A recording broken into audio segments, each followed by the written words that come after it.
నమస్తే, welcome to Raj news. నేను మీ సాయి భైరి. బడ్జెట్ను ఆర్థిక మంత్రి సమర్పించడం ఆనవాయితీ.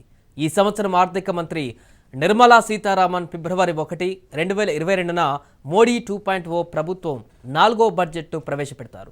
బడ్జెట్ ప్రజెంటేషన్ వ్యవధి 90 నుండి 120 నిమిషాల వరకు ఉంటుంది. బడ్జెట్ 2022 పన్ను రేట్లు, సర్ఛార్జీలలో తగ్గింపు, సెక్షన్ 80C కింద లభించే తగ్గింపులో పెరుగుదల, హౌసింగ్ లోన్ రీపేమెంట్ మినహాయింపులలో పెరుగుదల, డివిడెంట్ పన్నుపై ఉపశమనం, వివిధ తరగతుల ఆస్తులలో మూలధన లాభాలను హేతుబద్ధీకరించడం, సెక్యూరిటీల లావాదేవీల పన్ను తొలగింపు, సామాన్యులు పొందే సేవలపైన జీఎస్టీని తీసివేయడం మొదలైన అంశాలలో ఎలాంటి మార్పు ఉండబోతుందన్న ఉత్కంఠ సామాన్యుడి నుంచి అసామాన్యుడి వరకు ఉంది. బడ్జెట్ అంటే రాబడి, ఖర్చులు మాత్రమే కాదు. బడ్జెట్ అంటే ఉద్యోగులు, బడ్జెట్ అంటే అవకాశాలు, బడ్జెట్ అంటే పన్నుల్లో కోతలు, మినహాయింపులు. బడ్జెట్ గురించి సామాన్యుడు ఆలోచించేది ఒకటే: నేను కొనుగోలు చేసే వస్తువుల ధరలు ఎంత ఉన్నాయి, ఎంత పెరిగాయి, లేదంటే ఎంత తగ్గాయి. వీటిని మాత్రమే సామాన్యుడు పరిగణలోకి తీసుకుంటాడు. కానీ మిగతా విషయాలను అంతగా పట్టించుకోడు. గత 2 సంవత్సరాలుగా మహమ్మారి కారణంగా ప్రపంచం పనిచేసే విధానంలో టెక్టోనిక్ మార్పులు, వ్యాపారాలు, ముఖ్యంగా స్టార్టప్లు అభివృద్ధి చెందాయి. మరియు వేగంగా మారుతున్న పరిణామాలకు ఇవి చాలవు. కరోనాతో కొన్ని రంగాలు బాగా ప్రభావితమైనప్పటికీ కొన్ని కొత్త ఆవిష్కరణలు వారి విధానాలను సరిదిద్దడం మరియు చివరికి తమ పెట్టుబడిదారులకు గణనీయమైన రాబడిని అందించడం ద్వారా కట్ థ్రోట్ పోటీ మధ్య కూడా మార్కెట్లో వృద్ధి చెందాయి. గ్లోబల్ మహమ్మారి భారతదేశంలోనే కాకుండా ప్రపంచవ్యాప్తంగా ఆరోగ్య సంరక్షణ వ్యవస్థపై భారీ ఒత్తిడిని కలిగించింది. మరియు బలమైన, సమర్థవంతమైన మరియు స్థితిస్థాపకమైన ఆరోగ్య సంరక్షణ మౌలిక సదుపాయాల యొక్క ప్రాముఖ్యతను నొక్కి చెప్పింది. భారతదేశం ప్రధానంగా వ్యవసాయ ఆర్థిక వ్యవస్థ అని, జనాభాలో దాదాపు 57% మందికి వ్యవసాయం ప్రధాన జీవనాధారం అని అందరికీ తెలిసిన విషయమే. అయితే ఇతర రంగాలకు విరుద్ధంగా వ్యవసాయం ఇటీవలి వరకు సాంకేతిక పరిజ్ఞానాన్ని స్వీకరించడంలో మరియు పురోగతిలో చాలా నెమ్మదిగా ఉంది. బడ్జెట్ 2022లో ఈ రంగానికి మరిన్ని నిధులు కేటాయింపు, ఎంఎస్పీకి సంబంధించిన స్పష్టమైన అంచనాలు ఉంటాయి. ఇన్ఫ్రా తన డిమాండ్ను పూర్తిగా కోల్పోని కొన్ని రంగాలలో ఒకటి అయినప్పటికీ ఇది మహమ్మారి ద్వారా గణనీయంగా ప్రభావితమైంది. ప్రస్తుతం ఇన్ఫ్రా రంగం కోలుకుంటున్నా అది పూర్తి స్థాయిలో జరగడం లేదు. ప్రపంచ ఆరోగ్య సంక్షోభం ప్రభావంతో ముందంజలో ఉన్న రంగం ఆటోమొబైల్, ఎలక్ట్రానిక్ వాహనాల కోసం ప్రభుత్వ ప్రోత్సాహకాలతో పాటు వినియోగదారులు మరియు ఆటోమొబైల్ వ్యాపార దిగ్గజాలు సిద్ధంగా ఉన్నాయి. 2021 ఐక్యరాజ్య సమితి వాతావరణ మార్పు సదస్సులో 2070 నాటికి నికర సున్నా కార్బన్ ఉద్గారాల గురించి ప్రధానమంత్రి మాట్లాడుతూ దీనిని వాస్తవంగా మార్చడంలో ఈవీలు అవసరమని అన్ని దేశాలు అంగీకరించాయి. ఫిజికల్ డెఫిసిట్ అనేటువంటిది అప్రాక్సిమేట్లీ 5.9% ఉంటుంది. అది 3.5% కంటే ఎక్కువ ఉండకూడదు అని చెప్పేటువంటి మనకు ఒక చట్టం కూడా ఉంది. కానీ ఇప్పుడు ఆ చట్టాన్ని అతిక్రమించక తప్పడం లేదు. పాండమిక్ పీరియడ్లో వచ్చింది కాబట్టి ఓవరాల్గా దేశ ఆర్థిక పరిస్థితి అంతగా బాగోలేదు. కానీ ప్రపంచంలో అమెరికా, చైనా, జర్మనీ, జపాన్ ఇలాంటి దేశాలతో కంపేర్ చేసుకుంటే మన పరిస్థితి బాగానే ఉంది. అప్రాక్సిమేట్లీ మన మోడీ గారు చెప్తుంటారు కదా, $3 ట్రిలియన్ ఎకానమీని, ఇంచుమించుగా $3 ట్రిలియన్ ఎకానమీ రీచ్ కావడం అనేటువంటిది పెద్ద కష్టమైనటువంటి పని ఏం కాదు. మరీ అంతగా కంగారు పడాల్సిన పని లేదు. మరీ అంతగా దిగజారిపోయినటువంటి పరిస్థితి కూడా కాదు. మళ్ళీ ఒకసారి యూపీలో ఎలక్షన్స్ అయిపోయిన తర్వాత పెట్రోల్ రేట్లు పెరుగుతాయి. మానసికంగా, ఆర్థికంగా మీరు సిద్ధపడాలి. పెద్ద గొప్పగా అంటూ ఏమీ జరగదు. చాలా దేశాలతో కంపేర్ చేస్తే మనం బాగానే ఉన్నాము. ఎస్పెషల్లీ ఇటు పక్క పాకిస్తాన్, అటు చైనా వాళ్ళని సరిగా చేయాలి అనేసి అంటే మనము ఆయుధాలు కొనక తప్పదు, డిఫెన్స్ మీద ఖర్చు పెట్టక తప్పదు. మేజర్ ఎక్స్పెండిచర్ ఇంచుమించుగా 9 లక్షల కోట్ల రూపాయలు అనేటువంటిది వడ్డీల రూపంలోనే కట్టాల్సి వస్తుంది. మన జీడిపిలో ఇంచుమించుగా 70% అనేటువంటిది మనకు అప్పుల రూపంలోనే ఉంది. ఈ ఫిగర్లు గుర్తుపెట్టుకుంటే చాలేది. దయచేసి గొప్పగా పెద్దగా ఆశలంటూ ఏమీ పెట్టుకోకండి. ఓవరాల్గా మటుకు రాష్ట్రాల పరిస్థితి కానీ, కేంద్ర ప్రభుత్వ పరిస్థితి కానీ ఆర్థికంగా అంత బాగా లేదు, సాటిస్ఫాక్టరీగా లేదు. ఓవైపు ప్రకృతి విపత్తులు, మరోవైపు కరోనా మహమ్మారి దూకుడు దేశ ఆర్థిక వ్యవస్థను చిన్నాభిన్నం చేస్తున్న తరుణంలో ఆర్థిక క్రమశిక్షణ గాడి తప్పుతోంది. ఇలాంటి తరుణంలో కేంద్ర బడ్జెట్ ఎంతో కీలకంగా మారింది. ఒకవైపు ధరల పెరుగుదల, మరోవైపు సమస్యల చదరంగం రెండూ కూడా దేశ ఆర్థిక వ్యవస్థ పనితీరుపై ప్రభావం చూపెడుతున్నాయి. ఉపాధి కోసం కోట్లాది మంది ఎదురుచూపులు, మరోవైపు ధరల పెరుగుదల రెండింటినీ కంట్రోల్ చేయడం కేంద్రానికి కత్తి మీద సాము. 2 ఏళ్లుగా కరోనా కారణంగా సంక్షోభాన్ని చవిచూసింది. ఫిబ్రవరి 1న ఆర్థిక మంత్రి నిర్మలా సీతారామన్ కేంద్ర బడ్జెట్ ఎన్నో సవాళ్లను ఎదుర్కొంటోంది. కరోనా వేళ ప్రవేశపెడుతున్న బడ్జెట్కు ఎన్నో సవాళ్లు, ద్రవ్యోల్బణం పెరుగుదలతో ధరల మోత మోగుతోంది. సామాన్యుడు ఎన్నో ఇబ్బందులు ఎదుర్కోవాల్సి వస్తుంది. ద్రవ్యోల్బణాన్ని కట్టడి చేయాలన్న ప్రభుత్వ లక్ష్యం నెరవేరలేదు. ఆర్బీఐ చెబుతున్నట్టుగా 2 నుంచి 6% లక్ష్యం నెరవేరలేదు. ముడి చమురు ధర రోజురోజుకు పెరుగుతుంది. బ్యారెల్ $100 వద్దకు చేరుతుండటంతో భవిష్యత్తులో దాని ప్రభావం ఎలా ఉంటుందోనన్న బెంగ వెంటాడుతోంది. ఇటీవల పెట్రోల్ డీజిల్పై కొంతమేర భారం తగ్గించిన కేంద్రం అంతర్జాతీయ మార్కెట్లో పెరుగుతున్న ధరలతో ఎలాంటి నిర్ణయం తీసుకుంటుందోనన్న అనుమానాలు కూడా వ్యక్తమవుతున్నాయి. ప్రభుత్వం ఏది ట్యాకిల్ చేయాలి? ఫైనాన్స్ మినిస్టర్ నిర్మలా సీతారామన్ ఏం చేయాలి? ఒకటి అన్నిటికంటే ముఖ్యం ద్రవ్యోల్బణము, ధర పెరుగుదల. రెండవది నిరుద్యోగాల పరిస్థితి దేశంలో. మూడవది వ్యవసాయ శాఖ ఆదాయం పెరగట్లేదు రైతులకి. 2014 బట్టి నరేంద్ర మోడీ ఇవన్నీ ఏదో చేస్తామంటున్నారు కాబట్టి అది మూడవది. నాలుగో అంశం ఏంటంటే ఆయిల్ ధరలు పెరిగిపోతూ వచ్చింది. నరేంద్ర మోడీ ప్రధానమంత్రి అయినప్పుడు 2014లో $140 నుంచి $45-50 ఒక బ్యారెల్ అవుతే ఇవాళ మెల్లిమెల్లిగా పైకి వచ్చి ఇవాళ $90 బ్యారెల్ అయిపోయింది. సో అది నాలుగో అంశం. ఐదో అంశం ఇండస్ట్రీ, ఎక్స్పోర్ట్స్ ఇంకా పెరగట్లేదు. అది ఎలా చేయాలి? అది చేస్తే మన దేశంలో ఎంప్లాయ్మెంట్ పెరుగుతుంది. కాబట్టి 5 అంశాలు ఉండదా? అన్నిటికంటే ముఖ్యం ధర పెరుగుదల. ధర పెరుగుదలని కంట్రోల్ చేయడం చాలా సులభం. మనీ సప్లై, డబ్బు ఎంత ఉన్నది ఆర్థిక వ్యవస్థలో అది కంట్రోల్ చేయడానికి ఆర్బీఐ కొన్ని కంట్రోల్స్ పెట్టి గవర్నమెంట్ కొంచెం అప్పు చేయడం తగ్గిస్తే ఆటోమేటిక్గా ధరలు ఒక 2 నెలల్లో పడిపోతాయి. కానీ దానికి ఉన్న పరిణామం ఏంటంటే ఎప్పుడైతే మనీ సప్లై, డబ్బు సప్లై దేశంలో తగ్గిస్తారో మిగతా వ్యవహారం అంతా కూడా తగ్గిపోతాయి. ప్రజలు ఖర్చు పెడతాం తగ్గిపోతుంది. ఉద్యోగాలు ఇంకా పడిపోతాయి. వ్యవసాయం మొదలుకెళ్ళదు. వ్యాపారాలని తక్కువ డిమాండ్ ఉంటుంది. బిజినెస్ తగ్గిపోతుంది.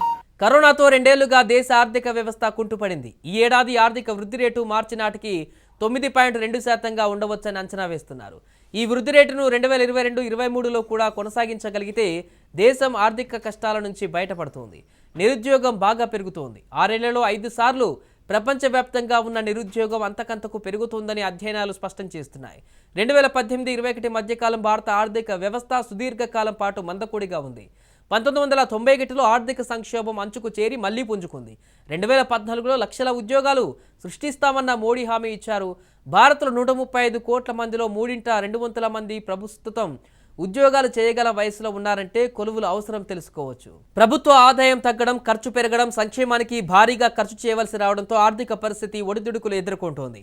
ఖర్చులతో భారీగా ద్రవ్యోల్బణం నమోదవుతోంది. కరోనా సమయంలో 80 కోట్ల మందికి ఆహారం అందజేయడం, రైతులకు ఎరువులపై రాయితీలు ఇవ్వడంతో ద్రవ్యలోటు రికార్డు స్థాయిలో 9.3 వద్దకు చేరింది. కానీ ఈ ఆర్థిక సంవత్సరం చివరి నాటికి 6.3 వద్దకు చేరవచ్చని అంచనా వేస్తున్నారు. ప్రస్తుత పరిస్థితి నుంచి బయటపడాలంటే పెట్టుబడుల ఆధారిత వృద్ధిని సాధించాలి. బడ్జెట్లో ఉద్యోగాల సృష్టికి ప్రభుత్వం అమిత ప్రాధాన్యం ఇవ్వాలని రిజర్వ్ బ్యాంక్ ఆఫ్ ఇండియా మాజీ గవర్నర్ దువ్వూరి సుబ్బారావు పేర్కొన్నారు. ఆర్థిక వ్యవస్థ వృద్ధిని పరుగులు పెట్టించే నిర్ణయాలు తీసుకోవడంతో పాటు అసమానతల తొలగింపునకు చర్యలు ఉండాలని పేర్కొన్నారు. విద్య, ఆరోగ్యం, మౌలిక వసతుల కల్పనకు కేటాయింపులను పెంచవలసిన అవసరం ఉందని అన్నారు. ఈసారి బడ్జెట్లో పన్ను రేట్ల కోతలు ఎక్కువగా ఉండవనే తాను భావిస్తున్నానని చెప్పారు. బడ్జెట్ ఒక సవాలుగా కేంద్ర ఆర్థిక మంత్రికి కనిపిస్తున్నది. ఆర్థిక అభివృద్ధి యొక్క రేటు బాగా తగ్గి పడిపోయి మార్చి నాటికి 9.2% చేరుకోవచ్చని ఒక అంచనా వేసి కొంచెం ఆశాజనకంగా దేశ యొక్క ఆర్థిక పరిస్థితి సూచిక మనకు చెప్తున్నప్పటికీ కూడా మరి మార్కెట్లో ఇవాళ అన్ని రంగాల్లో కూడా అంటే తినుబండారాల నుంచి వినియోగ వస్తువులు, అన్ని రకాల ఎలక్ట్రానిక్ గూడ్స్ కానీ, కాస్మెటిక్స్ కానీ, మందులు కానీ అన్నీ కూడా ధరలు విపరీతంగా పెరిగిపోయాయి. ఒక సర్వే అంచనా ప్రకారం యావరేజీగా 20 నుంచి 40% వరకు ధరలు పెరిగిపోయాయి. అంటే ఒక్కొక్క రంగంలో ఒక్కొక్క విధంగా పెరిగాయి. దానికి కారణం ఉత్పత్తి సంస్థలు కేంద్రం పెద్దలతో సంప్రదింపులు జరిపి కరోనా వలన తీవ్రమైన ఆర్థిక నష్టాల్లో ఉన్న మా సంస్థలను అంటే ఉత్పత్తి సంస్థలను మూసుకోవాల్సి వస్తుంది అని చర్చ జరిగిన తర్వాత ధరలు పెంచుకోవడానికి అనధికారికంగా అనుమతి ఇచ్చింది అనేటువంటి ఒక వార్తలు కూడా వచ్చాయి. దానివలన ధరలు విపరీతంగా పెంచేశారు అని. ధరలు పెరగటం వలన జిఎస్టీ పెరుగుతుంది. దానివల్ల ఆర్థిక సూచీలో తేడా వస్తుంది, అంటే కొంత బెటర్గా కనిపిస్తుంది. అంత మాత్రాన మరి సామాన్య ప్రజలు ఎన్ని ఇబ్బందులు పడుతున్నారు ఇవాళ అనేది కూడా ఆలోచించాల్సిన అవసరం ఉంది. అనేక రంగాల్లో, అంటే ఆటోమొబైల్లో కానీ లేకపోతే ఎలక్ట్రానిక్ విషయంలో కానీ కొన్ని రాయితీలు కేంద్రం ప్రకటిస్తున్నది, వాటి ఉత్పత్తులు పెరగాల అని చెప్పి. సంస్కరణలను కొనసాగించడం ఆర్థిక మంత్రికి కఠిన సవాలే. ముఖ్యంగా ప్రభుత్వ రంగ సంస్థల్లో పెట్టుబడుల ఉపసంహరణలో లక్ష్యాలను అందుకోలేకపోతోంది. గతేడాది విధించుకున్న 1.72 లక్షల కోట్ల లక్ష్యాన్ని ప్రభుత్వం ఇంకా చేరుకోలేదు. కేవలం 9,329 కోట్లు మాత్రమే సేకరించగలిగారు. ఎయిర్ ఇండియా ఒక్కటే ఊరట. 2 ప్రభుత్వ రంగ బ్యాంకులు బీపీసీఎల్లో వాటాల విక్రయం, లైఫ్ ఇన్సూరెన్స్ కార్పొరేషన్లో వాటాల విక్రయం ప్రభుత్వానికి పెద్ద సవాల్. కేంద్ర బడ్జెట్కు ముందు ఆర్థిక శాఖ కార్యాలయంలో హల్వా వేడుక సంప్రదాయంగా వస్తుంది. అయితే ఒమిక్రాన్ వేరియంట్ ఉధృతి కారణంగా ఈ ఏడాది ఈ వేడుకను ఆర్థిక శాఖ పక్కన పెట్టింది. అందుకు బదులుగా స్వీట్లు ఇవ్వనుంది. బడ్జెట్ రూపకల్పన ప్రక్రియ పూర్తయిన తర్వాత సిబ్బందికి తుది రోజు మిఠాయిలు పంచనుంది. బడ్జెట్కు సంబంధించిన అంశాలను అత్యంత రహస్యంగా ఉంచుతారు. బడ్జెట్ కసరత్తు మొదలవగానే నార్త్ బ్లాక్లోని ఆర్థిక మంత్రిత్వ శాఖ వద్దకు విలేకరులను కూడా అనుమతించారు. ఆర్థిక శాఖకు చెందిన కొందరు కీలక సిబ్బంది ఈ క్రతువులో పాల్గొంటారు. ఆర్థిక శాఖ ప్రధాన కార్యాలయంలోని బేస్మెంట్లో గల ప్రింటింగ్ ప్రెస్లో బడ్జెట్ పత్రాల ముద్రణ చేపడతారు. సాధారణంగా ఏటా ఈ పత్రాల ముద్రణకు ముందు భారతీయ వంటకమైన హల్వాను వండుతారు. ఆర్థిక మంత్రి సమక్షంలో దీనిని సిబ్బందికి పంచుతారు. కరోనా నేపథ్యంలో పరిమిత సంఖ్యలో మాత్రమే బడ్జెట్ కాపీలను ముద్రించనున్నట్లు ఆర్థిక శాఖ ఇదివరకే ప్రకటించింది. ఈ క్రమంలోనే హల్వా వేడుకలను కూడా నిర్వహించట్లేదు. మోదీ హయాంలో కేంద్ర బడ్జెట్ను ప్రవేశపెట్టడంలో కొత్త సంప్రదాయాలను తీసుకువస్తున్నారు. అంతకుముందు బడ్జెట్ కాపీలను లెదర్ సూట్ కేసులో తీసుకురాగా నిర్మలా సీతారామన్ ఆర్థిక మంత్రిగా బాధ్యతలు చేపట్టిన నాటి నుంచి పద్దుల సంచిలో కనిపిస్తున్నారు. ఇక బడ్జెట్ను కూడా డిజిటల్ రూపంలోకి మార్చారు. ఆర్థిక మంత్రి ట్యాబ్లో చూస్తూ బడ్జెట్ ప్రసంగం చేయనున్నారు. ఇక పార్లమెంట్ సభ్యులతో పాటు సాధారణ ప్రజలకు కూడా బడ్జెట్ డిజిటల్ కాపీలను అందించనున్నారు. ఇందుకోసం గతేడాది ప్రత్యేకంగా ఒక మొబైల్ యాప్ను కూడా రూపొందించారు. అసంఘటిత రంగంలో ఎక్కువగా పనిచేసే అల్పాదాయ వర్గాల ఆదాయాలపై కోవిడ్-19 పరిణామాలు తీవ్ర ప్రతికూల ప్రభావాలు చూపాయి. అధిక ఆదాయ వర్గాలు తమ ఆదాయాలను పరిరక్షించుకోవడమే కాకుండా సంపద పొదుపును పెంచుకోనున్నాయి. అత్యంత అసమానతలు ఉన్న దేశంలో భారత్ ఒకటని ప్రపంచ అసమానతల నివేదిక స్పష్టం చేసింది. 2025 కల్లా ద్రవ్యోల్బ లోటు 4.5% తగ్గించుకోవాలని ప్రభుత్వం లక్ష్యాన్ని నిర్దేశించుకుంది. పార్లమెంటు బడ్జెట్ సమావేశాలు జనవరి 31 నుంచి ఏప్రిల్ 8 వరకు 2 విడతలుగా జరగనున్నాయి. తొలి విడత సమావేశాలు ఫిబ్రవరి 11తో ముగుస్తాయి. రెండో విడత సమావేశాలు మార్చి 14న మొదలై ఏప్రిల్ 8 వరకు కొనసాగించాలని ప్రాథమికంగా నిర్ణయించారు. ఫిబ్రవరి 1న ఉదయం 11 గంటలకు ఆర్థిక మంత్రి నిర్మలా సీతారామన్ 2022-23 బడ్జెట్ను పార్లమెంట్లో ప్రవేశపెడతారు. మహమ్మారి వ్యాప్తితో దేశంలో తీవ్ర అస్థిర పరిస్థితులు నెలకొన్న తరుణంలో ఈ బడ్జెట్ రానుండడంతో వివిధ వర్గాలు అనేక ఆశలు పెట్టుకున్నాయి. దేశీయ కంపెనీలపై విధిస్తున్న కార్పొరేట్ పన్నును 30% నుంచి 22% తగ్గించిన విషయం తెలిసిందే. ఈ దేశీయంగా ఉన్న విదేశీ కంపెనీల శాఖలు 40% కార్పొరేట్ పన్నును చెల్లిస్తున్నాయి. బడ్జెట్ 2022 నుంచి ఎక్కువ మంది పన్ను చెల్లింపుదారులు ఈ ఉపశమనాన్ని కోరుకుంటున్నారు. పన్ను స్లాబ్లను విస్తరిస్తూ ప్రభుత్వం గతంలో తక్కువ పన్ను రేటును అందుబాటులోకి తీసుకువచ్చింది. నగర జీవితంలో అతిపెద్ద సమస్యగా ఇంటి అద్దెను భారమైపోతున్న ఇంటి అద్దెల భారం భరించడం ఉద్యోగిగా భారంగా మారింది. ఇంటి అద్దెలు ఒకప్పుడు మెట్రో నగరంకే పరిమితమయ్యాయి అనుకున్న వాళ్ళు ఇప్పుడు మిగిలిన నగరాల్లో కూడా అదే స్థాయిలో అంటున్నాయి. ప్రస్తుతం ఢిల్లీ, ముంబై, చెన్నై, కోల్కతా నగరాలకు మాత్రమే మెట్రో నగరాలుగా కేంద్రం గుర్తించింది. ఈ జాబితాలోకి మరికొన్ని నగరాలను తీసుకురావాలని కేంద్రానికి బడ్జెట్ ముందు వినతులు అందాయి. ఒకవేళ కేంద్రం ఆ ప్రతిపాదనలను పరిగణలోకి తీసుకొని జాబితాను మారిస్తే హెచ్ఆర్ఏ పన్ను మినహాయింపు పొందే ఉద్యోగులకు కొంతమేర ఊరట లభిస్తోంది. ఈవేళ దేశంలో కూడా బాగా ఎడ్యుకేషన్ పెంచాక ఎక్కువ మంది డిగ్రీలకి, ఇంజనీర్స్ ఈ చదువులు ఎక్కువ వచ్చాక ఉద్యోగాల కోసం వెతుకుతున్నారు. ఒక్కాది సమయంలో భారతదేశంలో ఒక 20-30 సంవత్సరాల క్రితం వ్యవసాయం అనేది ఆ శాఖల్లో 40-50 మంది శాతం పనిచేసేవారు. 40-50% జనం డిపెండ్ అవే ఉన్నారు పల్లెటూరులో ఉండి. అదే కాకుండా వాళ్ళకి అక్కడ ఉన్నారు కాబట్టి వ్యవసాయంలో పని దొరుకుతుంది, సులభంగా దొరుకుతుంది, ఎక్కువ పని దొరుకుతుంది. ఓ 30 సంవత్సరాల క్రితం ఉండే పరిస్థితి కూడా మారిపోయింది. ఈవేళ వ్యవసాయం మొత్తం దేశ ఆదాయంలో 18% వేస్తుంది. కానీ 40% జనం అక్కడ ఉన్నారు. ప్రతి ఒక్కరూ పల్లెటూరు వదిలి పట్టణంలో వెళ్ళి ఉద్యోగం తెస్తే అదే తెలియదు కదా అని ఒక ఆలోచనతో ఉన్నారు. పట్టణాల్లో మంచి ఫెసిలిటీస్ ఉన్నాయి, హాస్పిటల్స్, ట్రాన్స్పోర్ట్స్, స్కూల్స్ ఇవన్నీ ఉన్నాయి, ఫ్రీగా జరుగుతుంది. పల్లెటూరు లేదానికి ఎక్కువ మంది చూస్తున్నారు కాబట్టి ఈవేళ నిరుద్యోగం ఎక్కువ కనపడుతుంది, వ్యవసాయ శాఖ తగ్గిపోయింది కాబట్టి. సో ఇప్పుడు గవర్నమెంట్ మీద 7 సంవత్సరాలు బట్టి ప్రతి దేశంలో ఉద్యోగాలు లేవు అనేది శబ్దం వినపడుతూ ఉంటాయి. ఎంతవరకు ఉద్యోగాలు లేవు, ఎంతవరకు గవర్నమెంట్ క్రియేట్ చేయాలి, అది ఆలోచించుకోవాలి. కోవిడ్-19 తర్వాత బీమాకు ప్రాధాన్యం ఒక్కసారిగా పెరిగింది. కొత్తగా బీమా తీసుకుంటున్న వారి సంఖ్య గత కొన్నేళ్లతో పోలిస్తే దాదాపు 40% అధికమైంది. ప్రజల ఆర్థిక ప్రణాళికల్లో బీమా ఇప్పుడు కీలకంగా మారింది. ఈ బడ్జెట్లో బీమా రంగంపై ప్రత్యేక దృష్టి సారించాలని పరిశ్రమ వర్గాలు కోరుతున్నాయి. సెక్షన్ 80C కింద మినహాయింపు పరిమితమైతే 1.5 లక్షల్లోనే ఈపీఎఫ్, వీపీఎఫ్, ఇంటి రుణం అసలు, పిల్లల ట్యూషన్ ఫీజులు, ఎన్ఎస్సి, ఇతర పెట్టుబడులు, జీవిత బీమా ప్రీమియం కలిసి ఉంటాయి. ఈపీఎఫ్, ఇంటి రుణం అసలుతోనే చాలా మందికి ఈ పెన్షన్ పూర్తవుతుంది. అందువల్ల దీర్ఘకాలం కొనసాగే జీవిత బీమా కోసం ప్రత్యేకంగా ఒక సెక్షన్ ఏర్పాటు చేసి గరిష్ట పరిమితి 1,00,000 మేరకైనా ఇవ్వాలని కోరుతున్నాయి. టర్మ్ పాలసీ ప్రీమియానికి ప్రత్యేక మినహాయింపు కల్పించాలంటున్నారు. బీమా ప్రీమియంపై జీఎస్టీ 18% ఉంటుంది. అంటే 1000 ప్రీమియానికి 180 జీఎస్టీ చెల్లించాలి. ఆరోగ్య బీమా ఇప్పుడు తప్పనిసరి అవసరంగా మారిందన్న పాలసీ ప్రీమియంపై 5% మించి జీఎస్టీ ఉండకూడదని కోరుతున్నారు. కరోనాతో రియల్ ఎస్టేట్ గతేడాది కాస్త పుంజుకున్నట్లే కనిపించినా ఇప్పుడు ఒమిక్రాన్ వెంటాడుతోంది. క్రమంలోనే ఫిబ్రవరి 1న కేంద్ర ప్రభుత్వం ప్రవేశపెట్టబోయే బడ్జెట్ కోసం అటు రియల్ ఎస్టేట్ వర్గాలు, ఇటు ఇళ్ల కొనుగోలుదారులు ఆసక్తిగా ఎదురుచూస్తున్నారు. రియల్ ఎస్టేట్ రంగానికి ఊతమిచ్చేందుకు అటు ప్రభుత్వం, ఇటు రిజర్వ్ బ్యాంకు ఇప్పటికిప్పుడు చర్యలు తీసుకుంటూనే ఉన్నాయి. గతేడాది బడ్జెట్ స్టాంప్ డ్యూటీ తగ్గింపుతో పాటు అందుబాటు ధరలో గృహాలపై వడ్డీ రాయితీపై పథకాన్ని ఏడాది మార్చి వరకు పొడిగించారు. దీనికి తోడు ద్రవ్యోల్బణం పెరుగుతున్నప్పటికీ గృహ రుణాలపై సామాన్యులకు వడ్డీ భారం తగ్గించేందుకు ఆర్బీఐ గత కొంతకాలంగా రెపో రేట్లను మార్పులు చేయట్లేదు. వీటితో పాటు మరికొన్ని ఉపశమనాలను రియల్ ఎస్టేట్ రంగం వచ్చే బడ్జెట్లో కేరుకుంటుంది. ఆదాయ పన్ను చట్టంలోని సెక్షన్ 24 కింద గృహ రుణాల వడ్డీ రేట్లపై గృహ కొనుగోలుదారులు 2 లక్షల వరకు పన్ను రిబేట్ పొందుతున్నారు. అయితే దీన్ని కనీసం 5 లక్షల వరకు పెంచాలని రియల్ ఎస్టేట్ రంగ నిపుణులు అభిప్రాయపడుతున్నారు. సాధారణంగా 45 లక్షల వరకు విలువైన ఇళ్లను అందుబాటు ధరలో గృహాలుగా పరిగణిస్తారు. అయితే ఈ డెఫినేషన్ను మార్చి 75 లక్షల వరకు విలువైన ఇళ్లను దీని కిందకు చేర్చాలనే డిమాండ్లు వినిపిస్తున్నాయి. బడ్జెట్లో సామాన్య మధ్యతరగతి వాసుల సొంతింటి కలను నెరవేర్చుకునేలా ప్రోత్సాహకాలు ఉండాలని పరిశ్రమ వర్గాలు అంటున్నాయి. కోవిడ్తో 2 ఏళ్లుగా ఒడిదుడుకులను ఎదుర్కొని నిలదొక్కున్న పరిస్థితుల్లో పన్ను భారాలు లేకుండా నిర్మాణ రంగాన్ని పరుగులు పెట్టించేలా బడ్జెట్ రూపకల్పన ఉండాలని అంటున్నారు. ఆదాయ పన్ను చట్టంలోని సెక్షన్ 24 కింద గృహ రుణాల వడ్డీ చెల్లింపులపై 2 లక్షల వరకు ప్రస్తుతం పన్ను మినహాయింపు ఉంది. దీన్ని 5 లక్షల వరకు పెంచాలనేది ప్రధానమైన డిమాండ్. ప్రభుత్వానికి వచ్చేటువంటి టోటల్ ఆదాయము 32 లక్షల కోట్ల రూపాయలు.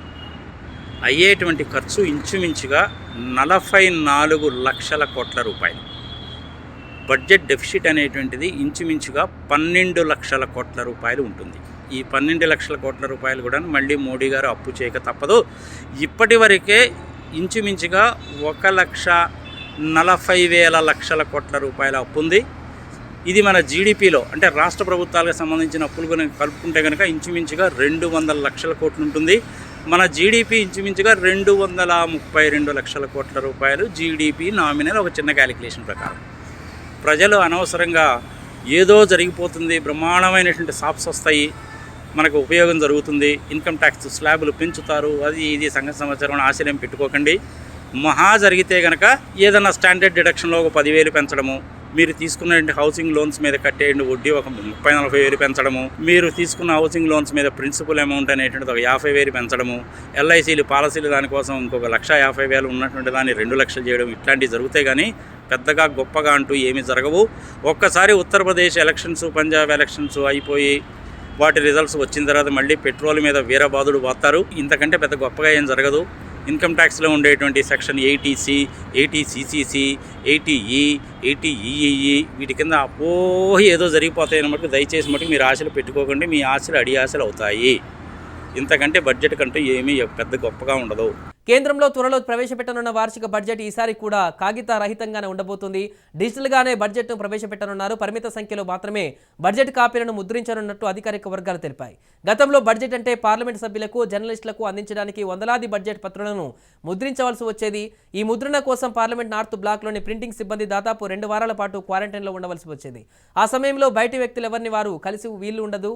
కలువ వేడుకలతో పాటు ఈ క్వారంటైన్లో ప్రారంభమయ్యేది. అయితే మోదీ ప్రభుత్వం అధికారంలోకి వచ్చాక బడ్జెట్ ప్రతులు ముద్రణకు తగ్గించి పాత్రికేయులు విశ్లేషకులకు పంపిణీ చేసే కాపీలను తగ్గించింది. గతేడాది కోవిడ్ మహమ్మారి విజృంభణ కారణంగా లోక్సభ, రాజ్యసభ సభ్యులకు కూడా ప్రతులు పంపిణీ నిలిపివేశారు. ప్రస్తుతం ఒమిక్రాన్ ఉధృతి నేపథ్యంలో హల్వా వేడుక కూడా నిర్వహించడం లేదు. అత్యంత ప్రజాదరణ పొందిన చిన్న మొత్తాల పొదుపు పథకాల్లో పీపీఎఫ్ ఒకటి పెట్టుబడులకు ప్రభుత్వ హామీతో పాటు మంచి రాబడి అందిస్తున్న పథకం ఇది. ఇందులో అసలు వడ్డీ రెండింటిని పైన పన్ను ఆదా చేసుకోవచ్చు. అందువల్ల దీన్ని savings come tax saving investment అని కూడా పిలుస్తారు. ప్రస్తుతం వార్షికంగా 7.10% వడ్డీ లభిస్తుంది. ఈ పథకంలో గరిష్టంగా సంవత్సరానికి 1.50 లక్షల వరకు పెట్టుబడి పెట్టవచ్చు. ప్రస్తుతం ఉన్న పీపీఎఫ్ విధానం ప్రకారం ఏటా 1.5 లక్షల డిపాజిట్ చేస్తే 7.1% వడ్డీ లెక్కన 15 ఏళ్లలో 40 లక్షలు పొందవచ్చు. ఒకవేళ ఈ పరిమితిని 3 లక్షలకు పెంచితే పీపీఎఫ్ మెచ్యూరిటీ సమయానికి 80 లక్షలు పొందే అవకాశం ఉంటుంది. అయితే ఇది సాధ్యం కావాలంటే సెక్షన్ 80C పరిమిత పెంపులతో పాటు ఆదాయ పన్ను నిబంధనల్లో కూడా కొన్ని మార్పులు చేయవలసి ఉంటుందని ఆర్థిక నిపుణులు తెలిపారు. దేశ ఆర్థిక వ్యవస్థపై కరోనా కొట్టిన దెబ్బ అంతా ఇంత కాదు. గత 2 ఏళ్లుగా మహమ్మారి సృష్టించిన ఉత్పాదకత నుంచి పూర్తిగా బయటపడక ముందే కొత్త వేరియంట్ పుట్టుకొస్తూ ఆర్థిక పునరుత్తేజానికి అడ్డగోలుగా మారుతున్నాయి. ద్రవ్యోల్బణ లోటు, జీడీపీ, ద్రవ్యోల్బణం ఇలా ఎన్నో సవాళ్ల నడుమ కేంద్ర ఆర్థిక మంత్రి నిర్మలా సీతారామన్ ఫిబ్రవరి 1న కేంద్ర బడ్జెట్ను ప్రవేశపెట్టనున్నారు. ఇంతకు ముందు ఎన్నడూ చూడని బడ్జెట్ను చూస్తారని నిర్మలమ్మ హామీ ఇచ్చారు. డిమాండ్ను పెంచడం, ఉద్యోగ కల్పన కోసం ఈ బడ్జెట్లో ఆర్థిక లోటు ఆందోళనలు పక్కన పెట్టి వ్యయాలకు అధిక ప్రాధాన్యం ఇచ్చే అవకాశం ఉన్నట్టు తెలుస్తోంది. అయితే ప్రభుత్వ దృక్పథాన్ని తన బృందానికి వెల్లడించి సరైన ప్రతిపాదనలు చేయించడంలో ఆర్థిక మంత్రి అత్యంత చాకచక్యంగా వ్యవహరించవలసి ఉంటుంది. అందుకు తగ్గట్టుగా ఆ బృందం కూడా అత్యంత చతురతతో పనిచేయాలి. 2020 మార్చి నుంచి దేశం అంతా చూసిన 2 సంవత్సరాలు ఏంటంటే ఆరోగ్య శాఖ అసలు భారతదేశంలో లేదు. లక్షల మంది మరణించారు. లక్షల మందికి హాస్పిటల్స్లో స్థలం దొరకలేదు. ఎంత బాధపడ్డారు. మాస్కులు లేవు, హాస్పిటల్లో ఆక్సిజన్ లేదు, హాస్పిటల్స్ లేవు, డాక్టర్ లేదు. అదంతా మన కళ్ళతో చూసాం. కాబట్టి ఈ బడ్జెట్లో గవర్నమెంట్ హెల్త్ మీద ఇన్వెస్ట్మెంట్ పెంచుతుందా, ఏ రకంగా చేస్తుంది అది చూడాలి. ఇంకో పాలసీ గవర్నమెంట్ ఏంటంటే ఇన్ఫ్రాస్ట్రక్చర్ మీద, రోడ్ల మీద, బ్రిడ్జ్ల మీద, దాని మీద ఎక్కువ ఖర్చు పెట్టేస్తూ ఉంటే అది ఆటోమేటిక్గా డెవలప్మెంట్ వెళ్ళిపోతుందని 2014 నుంచి మోడీ గవర్నమెంట్ చేస్తుందా? అంత ఎస్, రోడ్లు ఇంప్రూవ్ అవని, ట్రైన్లు ఇంప్రూవ్ అవునాయి, కానీ ఆర్థిక వ్యవస్థ పెరగలేదే. ఆర్థిక వ్యవస్థ కోవిడ్ గురించి పెరగలేదు అంటున్నారు, కానీ కోవిడ్ ముందలు కూడా పెరగలేదే. సో ఏదో ప్రాబ్లం మన ఆర్థిక వ్యవస్థలో ఉన్నది. ఇన్వెస్ట్మెంట్ సరిగ్గా రావట్లేదు. డబ్బు ఉన్న వాళ్ళు ఎక్స్పాండ్ చేయట్లేదు. చదువుకున్న వాళ్ళు కొత్త స్టార్టప్స్ ఏదో కొద్దిగా చేస్తున్నారు. సో ఇవన్నీ ఆలోచించి బడ్జెట్లో అది ఏ రకంగా చూస్తారు అది చూడాలి. హెల్త్ సెక్టార్కి ఇన్వెస్ట్మెంట్ పెరుగుతుంది. ఎక్కువ మెడికల్ కాలేజెస్ అంటారు, హాస్పిటల్స్ అంటారు. అది అతి ముఖ్యంగా గవర్నమెంట్ ఈసారి హెల్త్ సెక్టార్, ఆరోగ్యం సెక్టార్కి ఇన్వెస్ట్మెంట్ చేస్తుంది. అలాగే ఇన్ఫ్రాస్ట్రక్చర్ కూడా చేస్తారు. సో ఇది మనం ఉపయోగం. కానీ ఈ పరిస్థితిలో దానివల్లే ఉద్యోగాలు క్రియేట్ అవుతాయా, ఎలా చేస్తారు అది మనం కేర్ఫుల్గా బడ్జెట్లో వాచ్ చేయాలి. మోడీ రెండవసారి అధికారంలోకి వచ్చాక కేంద్ర మంత్రివర్గంలో కీలకమైన ఆర్థిక శాఖ బాధ్యతలను చేపట్టారు నిర్మలా సీతారామన్. ఇందిరాగాంధీ తర్వాత ఆర్థిక శాఖ మంత్రిగా బాధ్యతలు స్వీకరించిన మహిళగా ఘనత సాధించారు. ఇప్పటి వరకు 3 సార్లు బడ్జెట్ను ప్రకటించిన నిర్మలమ్మ 4వసారి బడ్జెట్ ప్రసంగం చేసేందుకు సిద్ధమవుతున్నారు. కలకత్తా యూనివర్సిటీ నుంచి అర్థశాస్త్రంలో PhD పూర్తి చేసిన సోమనాథ్ ప్రపంచ బ్యాంకులో పనిచేశారు. ఆ తర్వాత ప్రధానమంత్రి కార్యాలయంలో జాయింట్ సెక్రటరీగా వ్యవహరించారు. బడ్జెట్ బృందంలోని కీలక వ్యక్తులు అత్యంత సీనియర్ ఆయనే. ప్రధానమంత్రి కార్యాలయం నుంచి ఆర్థిక శాఖకు బదిలీ అయ్యారు. పబ్లిక్ పాలసీ అడ్మినిస్ట్రేషన్లో సుదీర్ఘంగా 31 ఏళ్ల అనుభవం ఉన్న ఈ వ్యక్తి మహమ్మారి సమయంలో ఆరోగ్య రంగానికి ఉద్దీపనలు ప్రకటించడంలో కీలక పాత్ర పోషించారు. గతేడాది ఏప్రిల్లో ఆర్థిక వ్యవహారాల కార్యదర్శిగా కేంద్ర ఆర్థిక శాఖలో చేరారు అజయ్ సేత్. అంతకుముందు బెంగళూరు మెట్రో మేనేజింగ్ డైరెక్టర్గా వ్యవహరించారు. దేశ జీడీపీలో మళ్లీ గాడిలో పెట్టేందుకు ప్రైవేటు మూలధన వ్యయాలను పునరుద్ధరించవలసిన కీలకమైన బాధ్యతలను భుజాన్నెత్తుకున్నారు. ఈసారి నిర్మలమ్మ బడ్జెట్ ప్రసంగాన్ని డ్రాఫ్టింగ్ చేసేదే ఆయన. ఇక 1987వ బ్యాచ్ IAS అధికారిగా అయిన పండా బ్యాంకింగ్ రంగ పునరుద్ధరణలో కీలక పాత్ర పోషించారు. వచ్చే బడ్జెట్లో ఈయన మరిన్ని బాధ్యతలు ఉన్నాయి. ఈ ఏడాది పెట్టుబడుల ఉపసంహరణలో ప్రభుత్వం నిర్దేశించుకున్న లక్ష్యాలను చేరుకోలేకపోతున్నప్పటికీ ప్రభుత్వ రంగ ఎయిర్ ఇండియా విక్రయంలో తుహిన్ కాంతా పాండేది కీలక పాత్ర. ఎంతోమంది ఎదురుచూస్తున్న LIC IPO ప్రకటన దాదాపు ఖాయంగానే తెలుస్తోంది.